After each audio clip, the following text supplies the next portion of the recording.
मेहर से A1 news के तहसील reporter Abdul Hamid खोसो की रिपोर्ट के मुताबिक KSUP दादू जिले की क़यादत ने थरदीप मेहर के इंचार्ज फवाद शाहानी और भेशम कुमार की करप्शन के खिलाफ एहतजाज का दायरा कार बढ़ा दिया। SUP दादू जिले के ज़िला सदर सिकंदर सोढर, तालुका मेहर के सदर हबीब हुजूरी और दीगर ने एहतजाजी रैली निकालकर मेहरान प्रेस क्लब मेहर पहुंचकर नारे लगाते हुए कहा कि थरदीप के इंचार्ज फवाद शाही और भेशम कुमार ने सैलाब ज़दगान के लिए एजेंट माफिया को सरगर्म कर रखा है और फी सैलाब ज़दगान से 5 से 10 हज़ार रिश्वत लेकर फिर उनके नाम लिस्ट में शामिल करते हैं। हम दादू DC और दीगर हुकाम से अपील करते हैं कि फवाद शाहानी और भेशम कुमार के खिलाफ सख्त कार्रवाई की जाए। बसूरत दीगर हम एहतजाजी तहरीक को सिंध की सतह तक बढ़ा देंगे।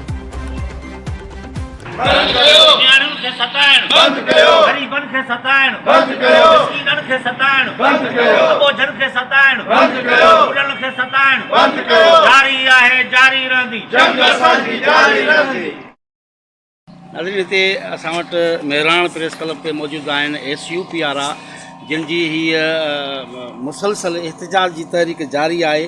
फवाद शाहानी आहे हिकु थरदीप मेहर जो इंचार्ज, जेको इंतिहाई करप्ट तरीन आहे, जंहिंजे ख़िलाफ़ मुसलसल हिननि जो एहतजाज जारी आहे। मगर हींअर ताईं DC या ॿी जेका बि इंतिज़ामी मशीनरी आहे उन ख़िलाफ़ उन्हनि कार्रवाई कोन कई आहे। अचो त हिते SUP ज़िले दादू जो सदर सिकंदर सोढर मौजूदु आहे, उनखां वधीक असां पुछंदासीं त हिननि जो छा इलाही अमल अॻिते लाइ। महिरबानी तव्हां दोस्तनि जी। असांजो एहतजाज ज़ातियात जे लाइ कोन्हे, असांजो एहतजाज ॿोर मुतासिरनि जे हक़ में आहे, जंहिंखे मरहलेवार जो 17 ॾींहुं आहे। असीं गुज़ारिश था कयूं तव्हां दोस्तनि जे थ्रू, फवाद शाहानी हुजे, भीशम कुमार हुजे, जेकी बि थरदीप में नान इंतिज़ामिया आहे उन्हनि खे फिलफोर हटायो वञे। ॿी सूरत में सिंध यूनाइटेड पार्टी मुसलसल अनोखा एहतजाज कंदी आई आहे, अॼु मेहरान प्रेस क्लब ते पहुती आहे ऐं इंशाअल्लाह कंदी रहंदी। असीं तव्हांजे तजसुस सां इंसान दोस्त इदारनि में वेठल उन्हनि ऑफिसर साहिबान खे अपील था कयूं त तव्हां पूरे तालके में इंक्वायरी मुक़ररु कयो, पंहिंजा माण्हू मोकिलियो, क़ुर पाक ते इंक्वायरी मुक़ररु कयो त केतिरो भत्ताखोरी कई वञे थी, नाला खोलण जे लाइ एजेंटी कई वञे थी। मुख़्तलिफ़ ज़ातियुनि जा एजेंट आहिनि हिननि जा, मुंहिंजी ज़ात जा बि हुननि वटि एजेंट आहिनि, बुटनि जी ज़ात जा बि एजेंट आहिनि। एजेंट माफ़िया जीअं असांजो एहतजाज ज़ोर वरितो आहे, तीअं एजेंट माफ़िया खे हुननि वधीक सरगर्म कयो आहे। अॻु 5,000 वठनि पिया, हाणे 7 खां 10,000 ते वठंदा।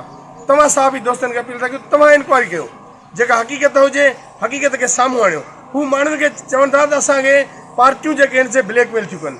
बाबा ब्लैकमेलियूं तॾहिं आहे जॾहिं तव्हांजे मथां सबूत न हुजे। सवे सबूत असां वटि आहिनि। प्रेस क्लब में वेहो, साफ़ इन जॻह वेहो, एहतजाज कयूं था, वेहो, अॼु ॻाल्हियूं कयो। जेकॾहिं ॻाल्हियूं तव्हां न कंदो त तव्हांजे ख़िलाफ़ त छा, पर जेके SUP तालका मेहर जो सदर साईं हबीब हुजूर बि हिते मौजूदु आहे। हिन खां बि असां पुछंदासीं त हिन जो छा मौक़िफ़ आहे। तव्हां साफ़ी दोस्तनि जी महिरबानी। तव्हां मेहरान प्रेस क्लब वारनि पंहिंजो मंशूर जेको लिखियो आहे उन में बि लिखियो आहे त असांजो मंशूर ऐं हिकु ई आवाज़ मज़लूमनि जे हुकूक लाइ ऐलान जंग। तव्हांजो बि ऐलान जंग आहे मज़लूमनि जे हुकूक जे लाइ, असां SUP वारनि जो बि ऐलान जंग आहे मज़लूमनि जे हुकूक जे लाइ।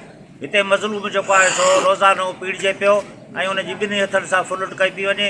थरदीप इंचार्ज फवाद शाहानी ऐं इंजीनियर जेको आहे भीशम कुमार ऐं ॿिया जेके उन्हनि जा एजेंट आहिनि, उहे जेके आहिनि से मुसलसल ॿोॾि सतायलनि खे चिचलाए रहिया आहिनि, उन्हनि खां पैसा जेको आहे सो बटोले रहिया आहिनि, उन्हनि जा खीसा ख़ाली करे रहिया आहिनि ऐं तारीख़ ते तारीख़ केतिरनि ई माण्हुनि खे 2 महीना 3 महीना थिया आहिनि, हुननि खे जेको आहे सो क़िस्त न मिली आहे। कनि खे पहिरीं क़िस्त मिली आहे त ॿी क़िस्त न मिली आहे।